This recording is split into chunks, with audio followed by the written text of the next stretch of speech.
Welcome everybody to Reimagining Healthcare, a new dialogue with risk and patient safety leaders presented by MedPlace. We're excited to bring you conversations with top risk and patient safety thought leaders from organizations around the country. Please subscribe to get the latest news and content, and if you value this episode, please share it with your colleagues to create meaningful dialogues in your own community. If you're interested in participating as a guest, email us at speakers@medplace.com. Today, I'm joined by Robert Wisniewski. Did I get that right? You did, perfect. Hey, an Arizona certified workers' compensation attorney. So welcome, Bob. So let me give a little bit of your background, and feel free to add some embellishments to this. So Bob is an active member of the legal community, actively writing and lecturing in all aspects of workers' compensation law. He's an active member of the State Bar of Arizona, Association of Trial Lawyers of America, Workers' Injury Law and Advocacy Group, that's WILG. Arizona Association of Lawyers for Injured Workers, it's the AALIW, Association of Trial Lawyers of America, and Arizona Association for Justice. That's a lot of groups. A lot of abbreviations. But basically, we represent injured workers across the state of Arizona. Been doing that for many, many years. We have at least the responsibility of representing severely injured workers. My colleague and I, Javier Grajeda, we do hundreds of cases, hundreds of hearings. I think I probably have participated in more workers' compensation hearings than probably any other lawyer in the state. Wow. And doing this a long time, 46 years. And you speak on it, right? You teach on the subject. We speak, we teach, we lecture. We've been expert witnesses from time to time. But our primary focus is the hurt on the job, call Bob.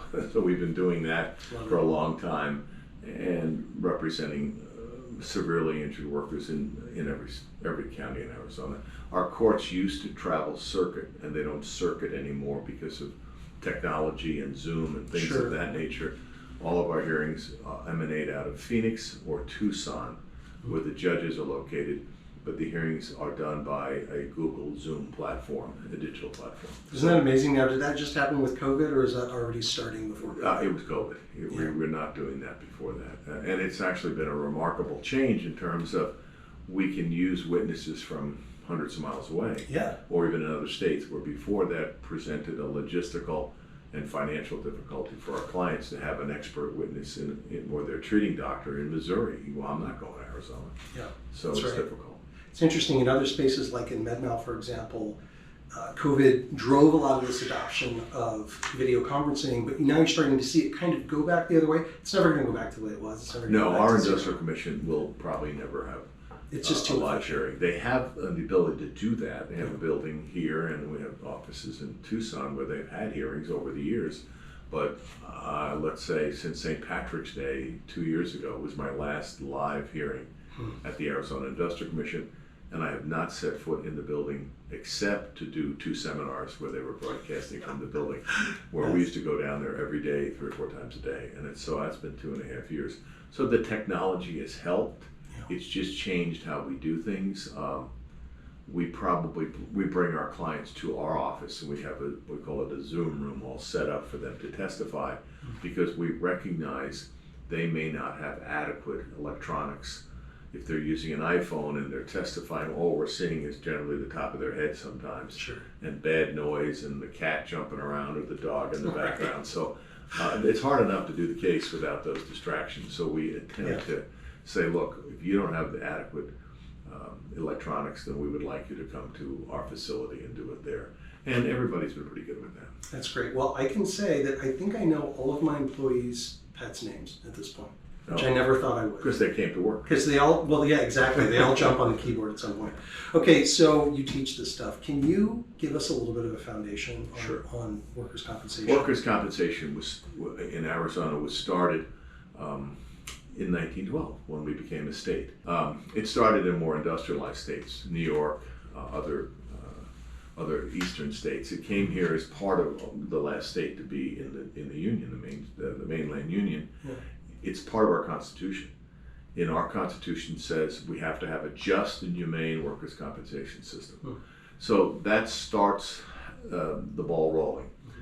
The process of workers' comp is to avoid having civil lawsuits in the workplace. If I leave my briefcase on the floor and my secretary trips over it, that becomes a workers' compensation claim.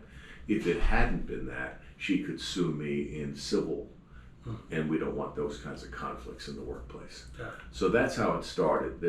It's an easy process. We are a little bit more electronic now at our industrial commission.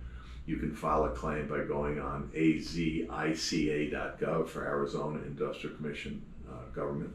File it right online, which is a remarkable change. And we encourage people to do that almost every day that we speak to. And then they get their claim accepted in writing, and there's 3 stages of workers' comp. There is where you are totally disabled, getting medical care. Then maybe one that we know is light work, modified work, where you go back to work to some level, and you get a check from your employer for your wages, and then the insurance company figures out what the difference is for your workers' compensation. And then the last stage is a permanent disability, either total or partial. We have 2 kinds of disability essentially in Arizona. One is called scheduled, and that's like arms and legs, and it comes out of a book. That's why it's called a schedule. And the other one is unscheduled, and those are typically multiple scheduled injuries or back injury. That's the best way to describe that. So the process is an administrative court, and it's meant not to involve litigation, but unfortunately the system has become somewhat litigious over the years, just because of the volume of people, the volume of claims involved with insurance companies, and we have self-insureds like the power companies and things like that are large enough to be insured, and it's their own money and not an insurance company. So that's the process. Okay, great. So I've got some questions here. We'll see, and we'll just kind of move through some of these, but we can deviate from this as much as we want. But what kind of trends? So that was a good foundation. Sure. What sort of trends are happening in the industry that, now we know that foundation, like what kinds of things are we listening for or looking at? Well, some of the things that make it a little bit more difficult on both sides of the equation is the fact that everybody is remote.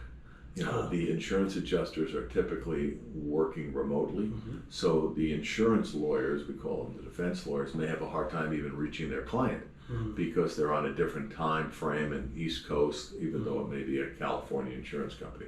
The claims are being adjusted nationally.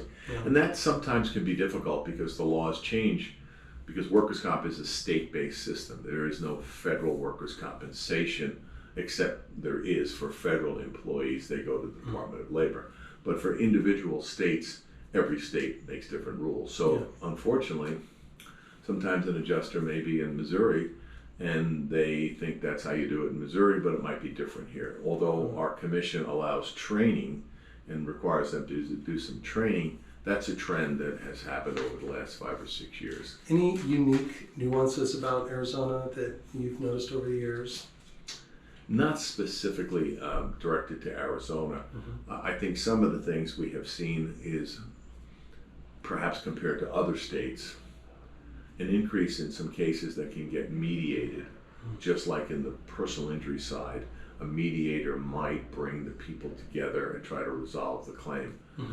We do a lot of litigation in our state compared to other states. Other states are surprised that we litigate at almost every step in a workers' compensation claim, which is difficult.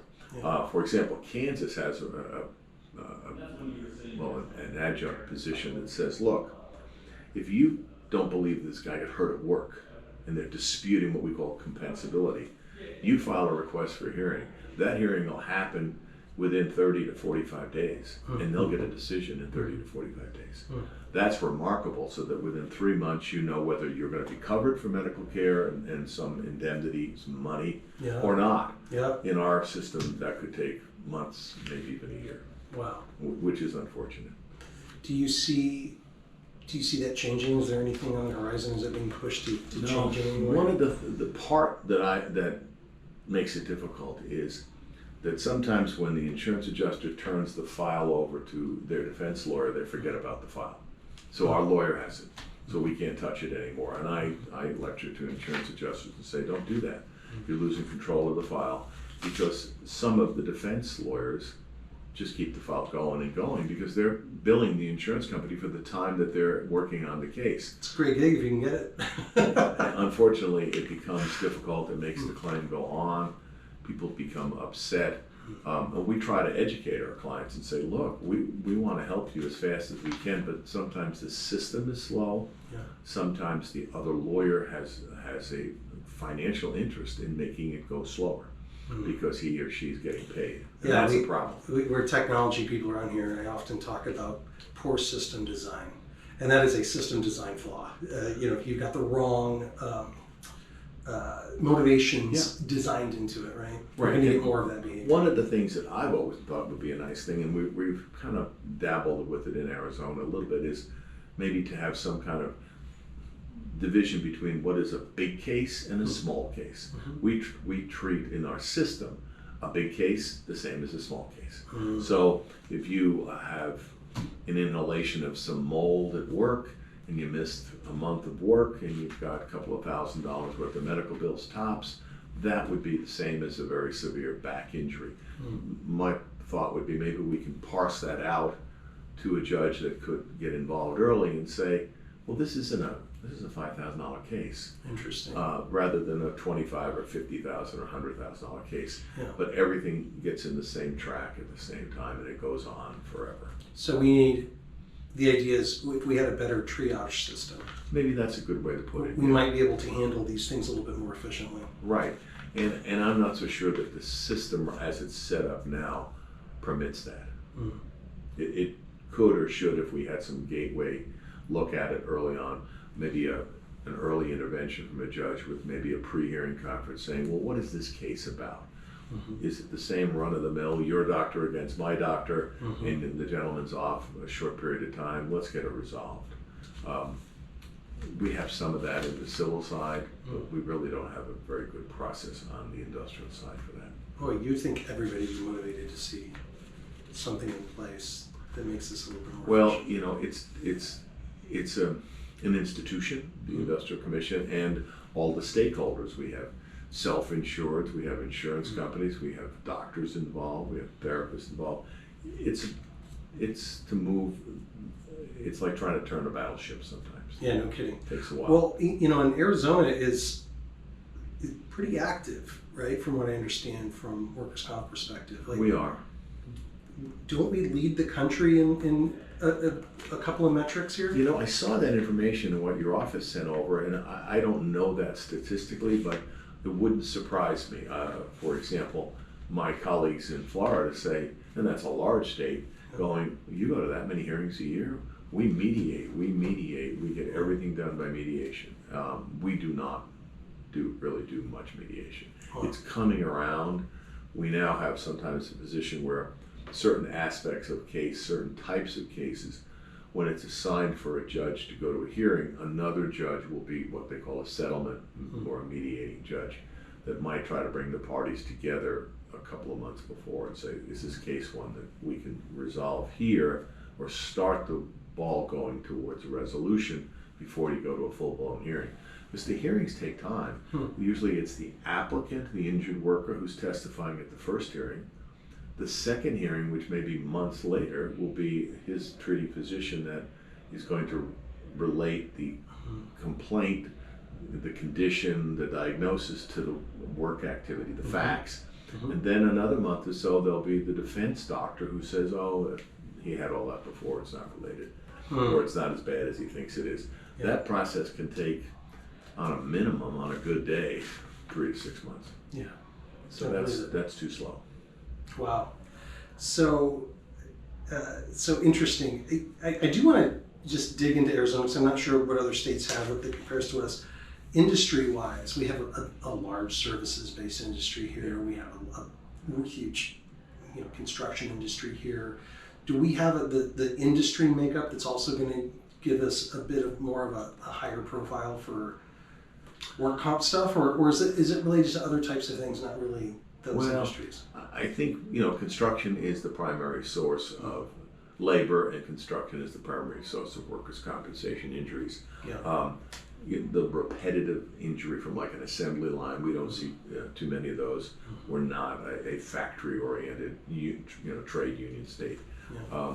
But it's the broken knee or the broken arm or broken back because someone fell in a trench or the truck went off the road. So because we are growing, and it's one of the growing states of 300 or 400 people a day coming to Arizona, I heard last week, construction drives the workers' comp system to some degree.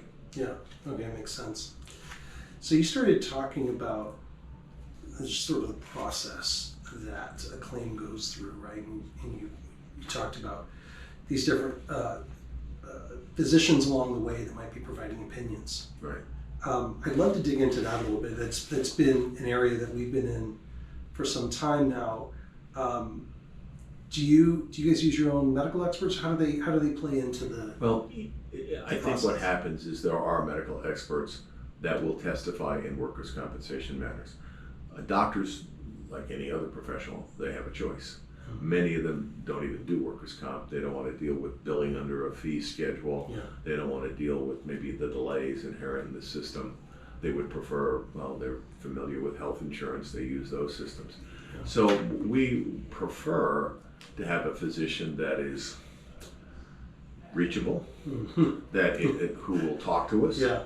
And when they testify, will testify in human terms, in layman's terms, rather than some of the highfalutin medical words. So I've, over the years of doing this for 4 decades, I've seen medical reports that are like 30 pages long, and I'm going, I know that doctor. He's wonderful, and he's figured out every conceivable problem this person has. But when it comes time to have him testify, and before it was just over the telephone. We did telephone. Now you have telephone and digital video. He can't be a teacher. He can't portray it and explain it to the judge and explain why his opinion might be better than the other side's opinion. So we're looking for physicians that are regular people that can break it down, that have good rapport with the patient, and able to elucidate from the patient the information that makes the claim. Yeah, that person's consistent. Yeah, that person's a good historian. Yeah, that person's been a reliable patient of mine for all these years or months. I've asked them about their problem. That's what we're looking for. And there's a handful of doctors on each side that can do that. It's the ones that are just maybe starting in the business who'd like to do workers' comp. Sometimes they need to be educated a little bit. Coached a little bit. Yeah, and because I think like anything else, medical school's not teaching them to be an educator. Medical is teaching you, saying, okay, solve the problem. The gentleman's in front of you with these, with all of these diagnoses, conditions. You come up with the diagnosis. It's like lawyers. Lawyers sometimes are bad businessmen because they're too locked up in, I've got to do this and then move to that. My attitude is identify the problem. That's the first part of everything, and then try to solve it in the simplest way. And we're dealing with workers that are often not very well educated, blue collar at best. They have their own perceptions from the internet about, well, what they want to prove, and gee, the boss didn't take me to the hospital, he wasn't a nice guy. We have to say, look, we got to get past that. We're here to prove that you got hurt at work, and you have this condition, and you need medical care for that. He wasn't a nice guy, you got to forget that.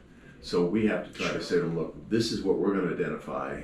We're going to move to the conclusion, and you've got to kind of ride the wave with us rather than what you think is important from your friends, your family, or the internet. Yeah. And that's difficult on all phases because they've seen the internet, they know that, all the medical, and we have to say, no, my job is to control our expectations. This system only provides this and this. It doesn't provide extensive lost opportunity, money for a lost opportunity of a job, or things that you would get in a personal injury system. I say, look, workers' comp's Walmart. It's not Nordstrom. It's not the fancy stuff. And they don't want to get that because they've seen all the ads on TV from the personal injury lawyers. Well, we'll get you $1 million for this, and we'll get you this, and we'll get you that. Those are all consequential damages from a horrible accident. In workers' comp, we pay for their medical bills, I made a mistake once saying bills, and everybody said, well, here's my mortgage. and then we pay for time off and some permanent impairment money. Yeah. So it is a very limited system, and sometimes we have to control our own clients' expectations throughout the case to say, look, that's not what you're going to get, and hopefully we're successful telling them that. But sometimes every day there's something new. Someone will throw me a ringer, and I'll say, oh well, you must have stayed up all night thinking about that, but you're not going to get that damage, you know. That's really helpful. It's a very different expectation setting in the workers' comp. Everybody knows the $9 million the guy got from McDonald's by spilling the coffee on his groin. Right. We don't do that. Right. A lot of our audience are doctors and nurses who are looking for supplemental or alternative income to what they're doing clinically, right? And they're all around the country and they're on our platform doing other things to be able to do that. And a lot of them ask about independent medical exams and whether it's something they should get into, and they don't really know how to get into it. And they don't know the requirements to do it. You gave us some already, just like what their sort of starting skill set that they need. Just curious if you have any other advice for doctors thinking about it. I think they just need to be honest. Yeah. Because they are called independent medical examinations. And some doctors won't give you anything. They have their script, and this is what they're going to say, and we're always going to get the same thing, and perhaps on both sides. But if you're truly independent and truly able to articulate your findings and explain those, I think they'll get a fair amount of business from perhaps one insurance company or self-insured or a nurse that's managing the claim. And the adjusters talk. Yeah. And they'll say, I had Dr. So-and-so, he was just really good on explaining that foot injury. Yeah. Maybe you should try him.